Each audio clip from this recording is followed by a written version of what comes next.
தயவு செய்து பாராளுமன்றத்தை அமைதியாக வச்சிருக்க பழகுங்க.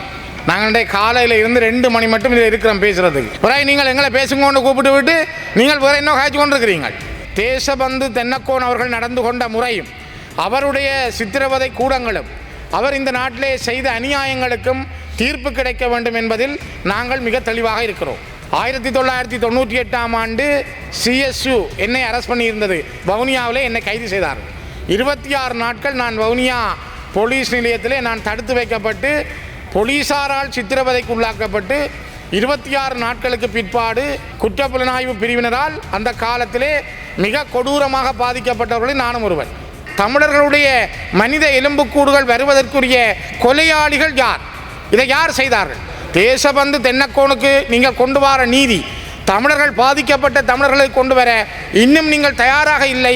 அதில் இன்னும் ஒரு தெளிவான மனநிலையை கொண்டு வரவில்லை. கிருசாந்தி குமாரசாமி வழக்கின் பிரதான குற்றவாளியான சோமரத்ன ராஜபக்ச அறிவித்திருக்கிறார். அவருடைய மனைவி ஜனாதிபதிக்கு கடிதம் எழுதியிருக்கிறார். அவர் குறிப்பிடுகின்றார், இங்கே நடந்த மிகப்பெரிய மோசமான மனித படுகொலைகளுக்கு தான் சாட்சியம் அளிக்க சர்வதேச நீதிமன்றத்துக்கு வர தயார் என நாங்கள் பேசுகின்ற பொழுது உண்மையை சொல்ல முடியாமல் இருக்கிறோம்.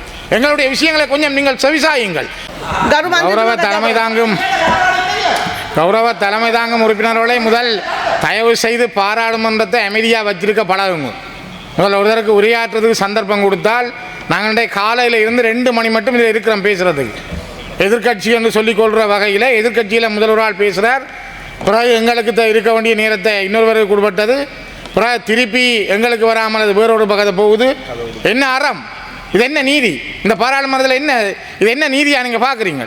பிறகு நீங்கள் எங்களை பேசுங்கன்னு கூப்பிட்டு விட்டு நீங்கள் வேறு இன்னும் காய்ச்சி கொண்டிருக்கிறீங்க. ஒரு பாராளுமன்றத்தில் நீங்கள் கேட்குற கேள்விக்கு பதிலளித்து அடுத்தவருக்கு சந்தர்ப்பத்தை கொடுக்க வேணும். எனக்கு தரப்பட்ட நேரம் 7 நிமிடங்கள். தயவு செய்து தலைமை தாங்கும் உறுப்பினர்களே எங்களுடைய நேரத்தை தாங்க தயவு செய்து. ඔබතුමාගේ වෙලාව අඩු වෙන්නේ නැහැ. ඔබතුමා මෙතෙන් දැන් කතා කරන්න පටන් ගන්න. நன்றி தலைமை தாங்கும் உறுப்பினர் அவர்களே. நாங்கள் இன்றைய தினம் அரசால் கொண்டு வரப்பட்ட பிரேரணை என்பது ஒரு மிகப்பெரிய அநீதிக்கு எதிரானது. மக்கள் பட்ட துயரங்கள், துன்பங்கள், சித்திரவதைகள், இங்கு நடந்த மனித குலத்துக்கு எதிரான குற்றங்களோடு சம்பந்தப்பட்ட ஒரு போலீஸ் மா அதிபர் தேசபந்து தென்னக்கோன் அவர்களுக்கானது என்பதை நாங்கள் ஏற்றுக்கொள்கிறோம். அவருடைய பதவி நீக்கம் என்பதற்கு நாங்கள் அரசாங்கம் கொண்டு வந்த பிரேரணைக்கு ஆதரவாக வாக்களிக்கவும் தயாராக இருக்கிறோம். காரணம், நாங்களும் இதே துன்பங்களையும் துயரங்களையும் சந்தித்த ஒரு இனம் என்ற வகையிலும் தொடர்ச்சியாக இந்த நாட்டிலே பல்வேறுபட்ட போலீஸ் அராஜகங்களுக்கும் இராணுவ படைகளினுடைய அராஜகங்களுக்கும் முகம் கொடுத்து இன்று வரையும் வாழுகின்ற ஒரு இனம் என்ற அடிப்படையில் இந்த போலீஸ் அராஜகங்களுக்கு ஒரு முடிவு கட்டும் வகையிலே இவர்கள் கொண்டு வந்த இந்த பிரேரணைக்கு ஆதரவை தெரிவிப்பதில் நாங்கள் முழுமையாக இருக்கிறோம். காரணம், நீதி என்பது எல்லோருக்கும் சமமானது. சட்டத்துக்கு முன்னால் அனைவரும் சமம் என்றால் இந்த நாட்டில் இருக்கின்ற தமிழர், சிங்களவர், முஸ்லீம்கள், பரங்கியர் என்கின்ற எல்லா இனம் சார்ந்தவர்களும் நீதியின் முன் சமனாக மதிக்கப்பட வேண்டும்.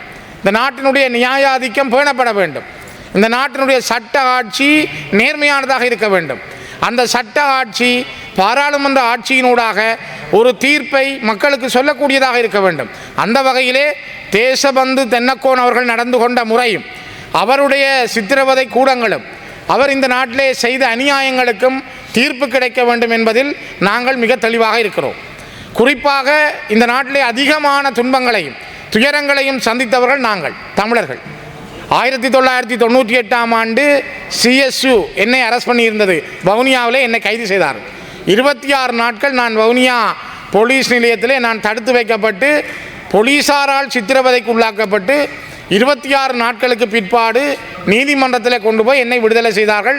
எந்த ஒரு குற்றமும் இல்லாதவன் என்று சொல்லி சந்தேகத்தின் பேரில் கைது செய்யப்பட்ட நான் 26 நாட்கள் பயங்கரவாத குற்றப்புலனாய்வு பிரிவினரால் அந்த காலத்திலே மிக கொடூரமாக பாதிக்கப்பட்டவர்களில் நானும் ஒருவன். என்னை போல எத்தனை ஆயிரம் இளைஞர்கள், யுவதிகள் பயங்கரவாத தடை சட்டத்தின் கீழ் இந்த நாட்டிலே தொடர் சித்திரவதைகளுக்கும் துன்பங்களுக்கும் உள்ளானார்கள். கிட்டத்தட்ட நாங்கள் பயங்கரவாத தடை சட்டம் வந்த பிற்பாடு தான் நிறைந்த மக்களை இழந்திருக்கிறோம். கிட்டத்தட்ட 60,000க்கும் மேற்பட்ட போராளிகளை இந்த மண்ணில் இழந்திருக்கிறோம். பல பேருடைய மரணங்களுக்கு காரணமாக இருந்திருக்கிறது.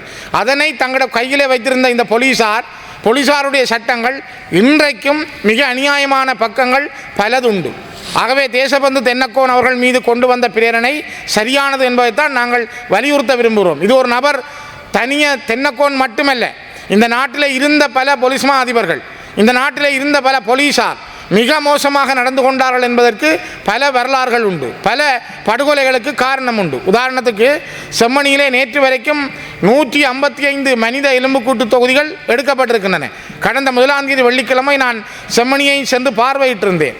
நேற்று ஸ்கேன் பண்ணுகிற இயந்திரமூடாக அந்த செம்மணியினுடைய அரியாலை சித்துப்பாத்தி இந்து மயானமும் அதனை அண்டிய சூழல்களும் ஆய்வு செய்யப்பட்டிருக்கிறது. அங்கே இன்னும் பல மனித எலும்புக்கூட்டு வயல்கள் இருப்பதாக தகவல்கள் சொல்லியிருக்கின்றன. இப்படியானால் இந்த நாட்டில் இந்த தமிழர்களுடைய மனித எலும்புக்கூடுகள் வருவதற்குரிய கொலையாளிகள் யார்? இதை யார் செய்தார்கள்? தேசபந்து தென்னக்கோனுக்கு நீங்கள் கொண்டு வர நீதி, தமிழர்கள் பாதிக்கப்பட்ட தமிழர்களை கொண்டு வர இன்னும் நீங்கள் தயாராக இல்லை. அதில் இன்னும் ஒரு தெளிவான மனநிலையை கொண்டு வரவில்லை. அதில் ஒரு சர்வதேச மேற்பார்வையை கொண்டு வாருங்கள் என்று கேட்டால் கூட அதற்கு கூட ஒரு தெளிவில்லாத நிலையில் அரசு இருக்கிறது என்பதுதான் தற்போதைய நிலை சொல்லுகிறது. குறிப்பாக நேற்று முன்தினம் ஞாயிற்றுக்கிழமை வீரகேசரி பத்திரிகை கௌரவ தலைமை தாங்கும் உறுப்பினர் அவர்களை நான் இந்த வீரகேசரி பத்திரிகை சபாபீடத்துக்கு சமர்ப்பிக்கிறேன். வீரகேசரி பத்திரிகையில் சர்வதேச விசாரணையில் சாட்சியம் அளிக்க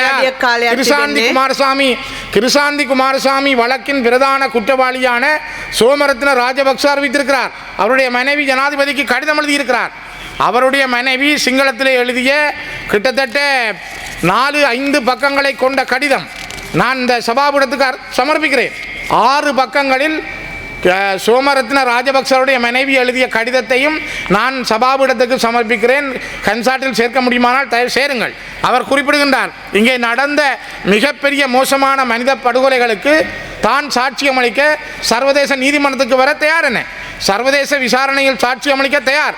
கிருசாந்தி குமாரசாமி படுகொலை வழக்கின் பிரதான குற்றவாளியான சோமரத்ன ராஜபக்ச அறிவிக்கிறார்.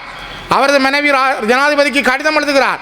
நீங்கள் குறிப்பிட்டு பாருங்கள், லான்ஸ் கோப்ரல் சோமரத்ன ராஜபக்ச செம்மணி மனித புதைகுழி விவகாரம் தொடர்பில் சுயாதீன விசாரணை கோரியும் அவரது மனைவியுமான எஸ்.சி. விக்ரம, ஜனாதிபதி அனுரகுமார் சனாயக்க, ஜனாதிபதி